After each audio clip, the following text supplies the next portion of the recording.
जैसे आप पढ़ाई पढ़ रहे हो तो उस समय आपको पूरी एकाग्रता पढ़ाई पे देनी है, क्योंकि वो भी भगवान की एक पूजा है। जैसे हम भगवान की पूजा करते हैं ना, अलग अलग भगवान को भोग लगाते हैं, भगवान की आरती करते हैं, तो ये पूजा है ना अलग अलग। ऐसे विद्या अध्ययन अपना कर्तव्य है। तो उस समय हम जब विद्या अध्ययन करने जा रहे हैं तो भगवान को नमस्कार करके पूरी एकाग्रता, अगर हम पूरी एकाग्रता नहीं देंगे तो उसमें हम असफल हो जाएंगे, हमारी पूजा असफल मानी जाएगी।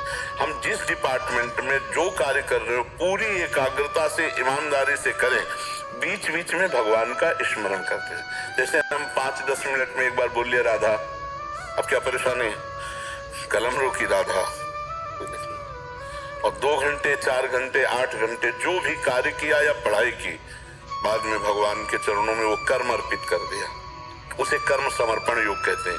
हे प्रभु, 6 घंटे से ये जो हम पढ़ाई कर्म कर रहे थे, इसमें जो भी त्रुटि हुई हो और आपका जो भी विस्मरण हुआ हो, वो सब समय आपके चरणों में समर्पित। आपकी आध्यात्मिक उन्नति पक्का, आप आध्यात्मिक यात्रा कर रहे हैं। जब युद्ध अध्यात्म हो सकता है तो और क्या बकाया रहेगा। युद्ध में तो गला काटना है ना।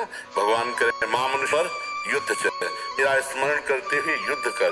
तो अपने लोग बिल्कुल मतलब 2 डिपार्टमेंट करिए, एक भगवान का डिपार्टमेंट और एक संसार का डिपार्टमेंट, इसलिए हम परेशान हो जाते हैं। अगर हम भगवान और संसार को एक लें तो समस्या न रह जाए, और एक ही है, दूसरा कोई है ले, उसी का खेल है, और सबकी जिम्मेवारी है अपने अपने कर्तव्य का पालन। कोई किसी की बहन है, कोई किसी की बेटी है, कोई किसी की पत्नी है, कोई किसी की माँ है, सबका अलग अलग कर्तव्य है, और एक ही शरीर से कई कर्तव्यों का पालन करना है। इन कर्तव्यों का ठीक ठीक पालन कर लेने का मतलब है भगवान की आराधना। दूसरे से सुख ना चाहते हुए हम अपने कर्तव्य का श्रेय के प्रतिपालन करें, ये भगवान की आराधना हो गई। आप हर समय प्रसन्न रहेंगे यदि भगवत आराधना में रहेंगे।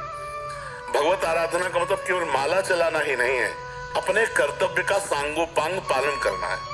गुरुदेव, जैसे मैंने अभी सीए की पढ़ाई पूरी करी है, मैं व्यवहार शुरू कर रही हूँ, तो उसकी वजह से जैसे आपने कहा अभ्यासरत रहो, तो रात तक लेट तक काम करना पड़ता है अपना सब कुछ। और ऐसा लगता है आपसे हम तब मिलते हैं जब हम सत्संग सुनते हैं, मतलब ऐसा लगता है हम आपसे उस दिन निकटता लगती है जब हमने सत्संग सुना।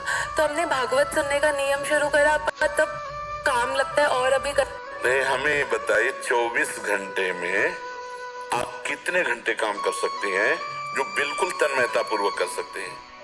गुरुदेव 10-12 घंटे। 12 घंटे 30 मिनट सत्संग सुन लीजिए। 30 मिनट 12 घंटे अगर हम काम कर रहे हैं और 30 मिनट हम सत्संग के लिए निकाल लेते हैं तो क्या हमारा घाटा हो जाएगा? 6 घंटे 8 घंटे शयन के लिए होते हैं, 12 घंटे काम के लिए होते हैं, तो आपके पास कितने समय बचा? मान लो 6-8 घंटे आप सो लें गृहस्थी में, संसार में वैसे तो 3-4 घंटे का आदेश करते हैं साधक के लिए, लेकिन गृहस्थी में मान लो हम 7 घंटे 8 घंटे मान लो, और आप 12 घंटे काम करते हैं, तो 12 + 8 कितने हुए? 20। अभी तो 4 घंटे बचे ना। तो जो समय आप मनोरंजन में और व्यर्थ में देते हैं वो समय हमें दे दीजिए, आप महात्मा बन जाएंगे। आप इस हमारे प्रश्न का उत्तर दीजिए कि आप 12 घंटे काम कीजिए और वो 12 घंटे ठाकुर जी को समर्पित करने के लिए 1 मिनट लगता है, ठीक है? इसके बाद आप 8 घंटे सोइए और 8 घंटे सोने को भगवान को समर्पित कर दीजिए।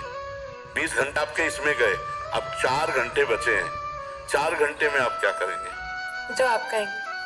4 घंटे भजन कर ले तो महात्मा हो जाए। हम ये कहते हैं जो आप व्यर्थ समय देते हैं उस समय को भगवान में लगा दीजिए। आप जैसे पेश कर सकते हैं कि हमारे पास समय नहीं सत्संग सुनने का या नाम जप करने का, तो हम उसका विभाजन करके बताते हैं। आप बचे 4 घंटे, तो 4 घंटे में 2-3 बार भोजन के 1.5 घंटे हम छोड़ते हैं। आराम से भोजन पा लीजिए, और बीच बीच में राधा राधा भोजन में तो कह ही सकते हैं, भगवान को अर्पित करके भोजन पा लीजिए। अब आपके पास कितना समय बचा? 2.5 घंटे। आप उसमें 1 घंटा सत्संग सुन लीजिए और 1.5 घंटा नाम जप कर लीजिए। 2.5 घंटे आप हमें दे दीजिए, फिर देख लीजिए। 2.5 घंटे आप समय निकाल कर दे दीजिए अगर हमें, और आप अध्यात्म के अच्छे साधक न बन जाए तो आप हमें बताना, पर